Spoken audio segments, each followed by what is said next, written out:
Hi, my name is Laetitia Forst and I am a researcher at the Centre for Circular Design here at the University of the Arts London. My background is in textile design, so I come from a perspective of understanding materials, understanding how they're made, but my research is particularly interested in how we can design materials so that they can be easily recycled in a circular textile economy.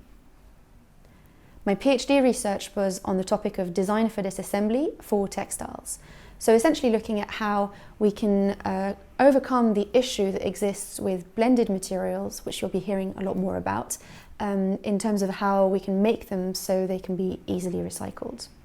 One of the things that really excites me about designing for a circular economy is about how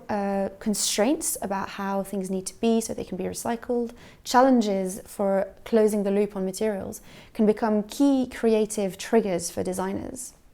So what I hope any participant in this course would get out of it is a much better understanding and a sense of clarity over some of the complex questions and concepts that are often thrown around when we talk about circularity. I hope the participants will better understand what recycling might mean, how we can identify what that looks like in a garment, and essentially just make things simpler so that we can appropriate the idea of a circular economy for everyone.